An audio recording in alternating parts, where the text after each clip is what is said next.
kita ngobrol-ngobrol dulu Ibu Friska, karena saya lihat dari tadi Bu Friska itu murung, termenung, seperti ada yang mau dipikirkan gitu, seperti ada beban pikiran yang saya lihat dari diri Ibu Friska.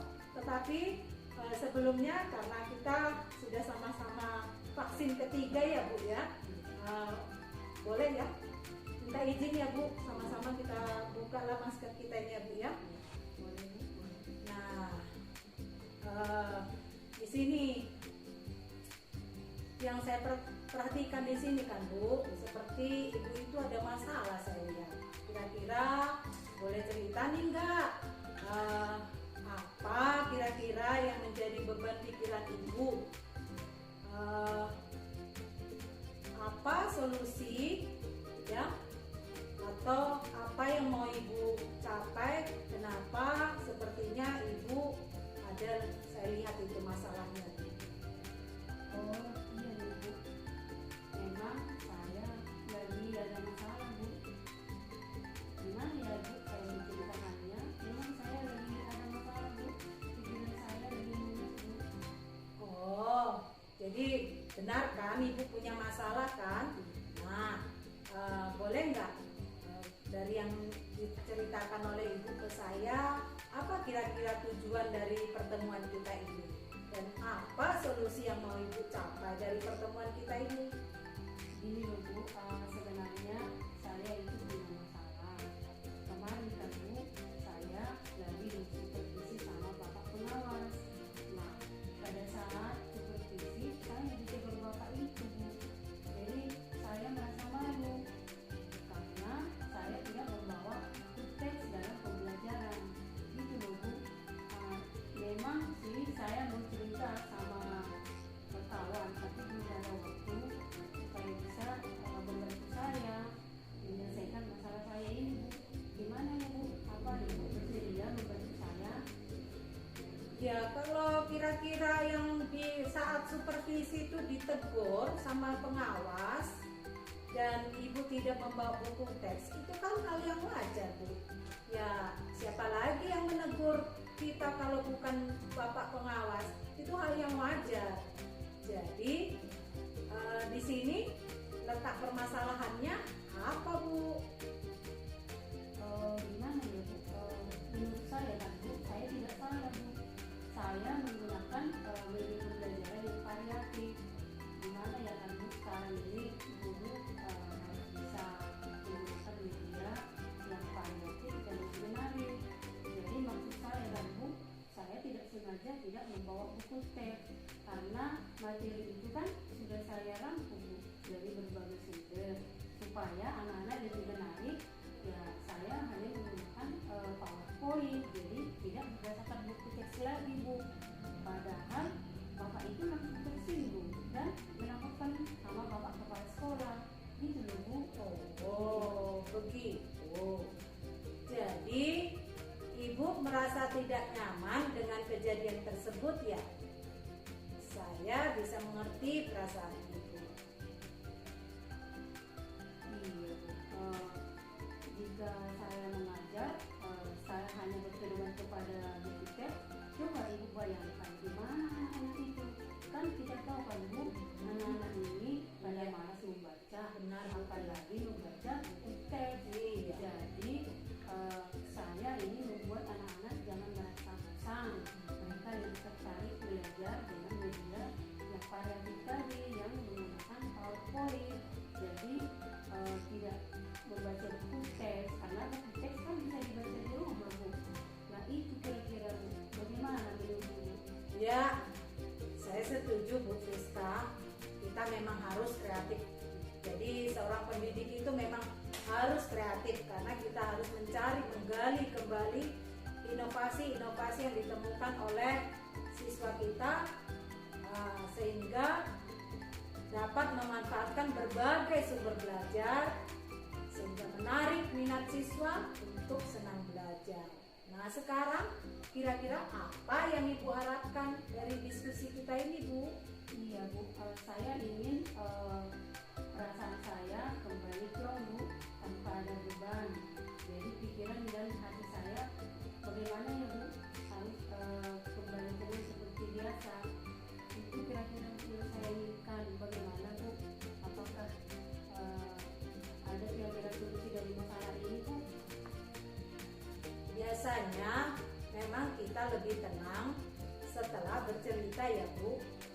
waktu supervisi itu, apakah ibu sudah menjelaskan alasan tidak menggunakan buku teks kepada pengawas?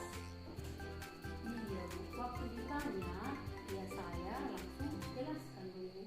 Saya jelaskan apa alasan saya tidak menggunakan buku teks. Nah, tapi Bapak pengawasnya tidak terima, malah tersinggung dan lapor lagi sama ibu kepala sekolah. Itu masalahnya. Jadi saya tidak terima dulu karena saya sudah memberi penjelasan. Iya ya. Kira-kira kenapa ya pengawasnya tersinggung? Bisa jadi bukan hanya soal buku teks, mana tahu ada hal-hal lain. Iya, memang Ibu, setelah saya pikir-pikir, waktu semalam itu kemarin saya memberi pembelaan kepada diri saya dengan menjelaskan dengan suara yang kuat. Ibaratnya saya ngotot Bu, membela diri saya. Iya ya. Jadi yang saya lakukan itu tidak salah. Mungkin di situ dulu, mungkin pengawas tersinggung dengan suara saya yang keras dan ngotot sekali saya. Mungkin itu ya Bu. Oh. Gaya mengajar ibu yang menggunakan sumber belajar yang variatif itu sangat saya apresiasi Bu, berkaitan dengan respon pengawas yang tersinggung. Mungkin seperti ibu sampaikan tadi, terjadi salah paham karena ibu menjelaskan dengan nada yang tinggi, mungkin begitu. Jadi menurut ibu, jika ibu menjelaskannya dengan cara yang lebih baik dan santun, kira-kira pengawas akan memberikan respon yang berbeda juga. Iya juga ya Bu ya. Jadi gimana itu? Mungkin saya yang salah juga saya ya Bu ya. Oh, kalau begitu sekarang ini apa yang sudah ibu lakukan untuk memperbaiki hal itu? Gini ya Bu ya, saya berpikir dan mencoba menghubungi Bapak pengawas. Saya hubungi melalui WA dan telepon. Nah, nyatanya belum bisa terhubung Bu. Kira-kira solusi apa ya? Oh, jadi sampai sekarang belum direspon oleh Bapak ya, Bapak pengawas ya. Oh, jadi sudah dicoba dihubungi, tetap juga tidak direspon. Selain itu, apalagi yang ingin ibu lakukan? Iya, saya berpikir sih Bu untuk langsung menjumpai Bapak kepala sekolah dan menjelaskan titik persoalannya. Semoga nanti kira-kira Bapak itu bisa membantu saya, tapi saya masih ragu Bu. Saya masih malu berjumpa dengan Bapak kepala sekolah. Jika tidak dicoba, kita tidak akan mengetahui hasilnya kan Bu. Sekarang, kira-kira apa yang ingin ibu jelaskan?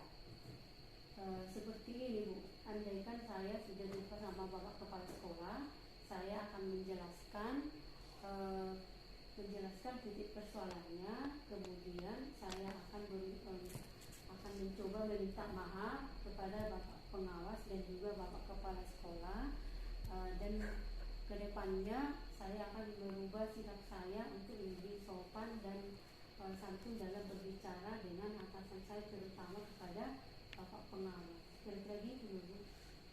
Menurut saya sih itu udah bagus Bu. Lalu menurut ibu, mengapa ibu harus menjelaskannya lagi dengan cara yang tadi ibu maksud? Iya Bu, karena saya kan tidak bermaksud, tidak sengaja, tidak membawa buku teks dan tidak sengaja juga berbicara sampai Bapak pengawas tersinggung Bu. Jadi saya akan menjelaskannya bahwa saya pembelajaran yang saya buat itu pembelajaran yang sudah benar dan sudah bervariatif, dan saya yakin nanti Bapak kepala sekolah akan memaklumi alasan saya, sehingga Bapak itu nanti akan membantu saya untuk mempertemukan saya dengan Bapak pengawas. Iya ya. Itu. Iya ya. Wow, itu baik sekali Bu. Inisiatif ibu untuk menjelaskan ulang kepada kepala sekolah dan meminta kepala sekolah untuk mempertemukannya dengan ibu untuk memperbaiki hubungan kerja. Kira-kira selain kepala sekolah, apakah ada pihak lain yang bisa membantu Ibu Friska menyelesaikan masalah ini? Terutama jika terjadi hambatan pada rencana aksi Bu Friska. Misalnya, pengawas masih marah dan tidak mau menemui ibu lagi. Iya Bu, saya akan memberi waktu beberapa hari ini sampai situasinya kembali dingin, situasi panasnya atau emosi itu kembali reda Bu. Dan nanti setelah menurut saya emosi Bapak itu sudah normal kembali, saya akan tidak menunggu waktu lama lagi Bu, supaya bisa langsung berjumpa dengan Bapak itu, menghubungi Bapak itu, dan perasaan saya juga Bu tidak berlarut dalam merasa bersalah dan tidak nyaman itu Bu. Wah, saya pikir itu langkah yang sangat baik Bu. Selamat ya, karena Ibu Friska telah menemukan solusi dari permasalahan Ibu Friska. Ibu akan berkomitmen untuk melaksanakan rencana aksi solusi? Iya dong Bu, saya punya komitmen. Nanti saya akan bagaimana ya Bu ya, saya akan meminta teman saya atau wakil kepala sekolah membantu saya mewujudkan komitmen saya untuk segera menjelaskan kepada Bapak pengawas apa titik permasalahan yang terjadi di hari sebelumnya. Jadi komitmen saya menjelaskan secara langsung kepada Bapak pengawas gitu Bu. Nah, dari komitmen yang sudah Ibu ceritakan nih, ya kan? Nah, bagaimana sekarang perasaan Ibu dari hasil pertemuan kita ini? Apakah sudah terasa lega, terasa plong? Bagaimana Bu? Setelah kita bercerita begini, atau masih ada lagi yang bisa saya bantu? Iya Bu, perasaan saya sepertinya sudah kembali senang ya Bu, karena saya sudah menemukan solusi dari permasalahan saya dengan bimbingan Ibu. Jadi saya sangat berterima kasih ya Bu. Iya. Saat ini perasaan saya sudah kembali tenang dan saya sudah kembali semangat dan akan termotivasi untuk segera merubah diri saya, sikap saya untuk lebih memiliki metode pembelajaran yang harus menggunakan buku teks. Iya. Itu kira-kira. Saya tetap bersedia kok Bu membantu Ibu jika punya masalah. Saya tetap bisa mendampingi Ibu. Jadi kita harus sama-sama saling berbagi dalam permasalahan. Begitu kan Bu ya? Iya, Bu. Nah, jadi karena Ibu sudah terasa plong, kan sudah lega. Iya, Bu. Karena udah cerita begini, saya pun Bu masih ada waktu saya untuk masuk lagi ke kelas. Boleh kan Bu ya? Iya Bu, sama. Oke. Saya juga mau masuk juga ya Bu. Iya. Dengan demikian saya ucapkan terima kasih ya Bu atas waktunya yang telah membantu saya. Terima kasih ya Bu. Iya Bu Friska, ya udah hal yang wajar itu. Udah biasa saja ya. Iya. Oke, tetap ya, lanjut ya. Iya Bu. Baik, terima kasih kepada Ibu Friska dan Ibu Dina yang sudah melakukan praktek coaching pada saat ini. Saya sebagai pengamat ada beberapa catatan yang saya catat di sini dari kegiatan yang Ibu praktekkan tadi, yaitu dengan menggunakan lembar observasi model Tirta. Ya. Yang pertama, tujuan. Itu tadi pada bagian pembuka sudah mengajukan pertanyaan ya mengenai tujuan sesi coaching tadi, yang memperjelas arah proses coaching itu berlangsung. Itu sudah bisa saya lihat tadi di antara coach dan coachee itu sudah interaksinya juga, itu ikatan emosionalnya juga tentang empati dan perasaan itu sudah mulai terbangun. Terus langkah kedua, diidentifikasi.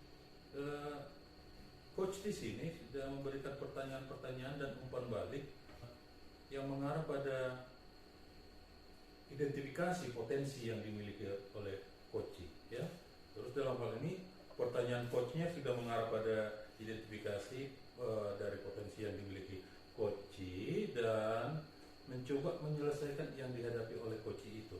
Jadi coach juga telah memberikan umpan balik ya, agar yang umpan balik yang tepat lah, yang mengarah pada identifikasi coachee. Jadi memang dalam hal ini coach kepada coachee benar-benar diidentifikasi, digali apa sih yang menjadi yang dimiliki oleh coachee untuk bisa sekaligus nanti sebagai modal kita menyelesaikan permasalahan yang dialami oleh coachee, Ibu Priska dalam hal ini. Lalu lembar pengamatan di baris yang ketiga adalah rencana aksi. Itu juga sudah memberikan pertanyaan-pertanyaan ya, berupa umpan balik kepada coachee dalam menyelesaikan permasalahannya. Pertanyaannya terbuka, disampaikan oleh coach kepada coachee apa aksi yang mau dilakukan untuk menyelesaikan masalahnya. Jadi coach juga di sini sudah memberikan umpan balik berupa penguatan. Ada penguatan di sini atas rencana aksi yang diutarakan oleh coachee tadi. Jadi coachee mencoba menghubungkan dengan perasaannya yang sedang dialami dan membandingkan dengan perasaan sebenarnya. Coach sendiri yang menggali potensi itu dan coach menguatkan coachee-nya untuk rencana aksi yang mau dilaksanakan. Terus yang terakhir di sini, kolom yang terakhir ini, dalam hal ini saya lihat tadi pertanyaan-pertanyaan coach yang disampaikan oleh coach kepada coachee berupa pertanyaan umpan balik dalam menjalankan reaksi aksinya. Si coach sudah mampu untuk mengarahkan coachee dalam membuat sebuah komitmen untuk kembali kepada situasi yang normal. Bagaimana segera lepas dari situasi yang tidak nyaman tadi dan membalikan keadaan dari keadaan yang tidak nyaman kepada yang nyaman, di mana tanggung jawab itu dikembalikan kepada si coachee ya, oleh coach ya, dikembalikan kepada coachee oleh coach supaya masalahnya jangan berlarut-larut dan ada keinginan yang kuat supaya cepat keluar dari zona yang tidak nyaman itu. Jadi benar-benar di sini hubungan emosional, hubungan persahabatan, hubungan berempati antara dua guru yang saling bahu-membahu untuk menyelesaikan sebuah permasalahan supaya kembali bekerja di lingkungan yang nyaman, lancar, dan sesuai dengan keinginan atasan. Saya pikir itu lembaran observasi yang bisa sampaikan. Selamat kepada ibu berdua sudah melakukan coaching dalam hal ini. Mudah-mudahan di permasalahan-permasalahan yang barangkali yang di luar kemampuan kita bisa kita selesaikan dengan metode coaching seperti ini, dan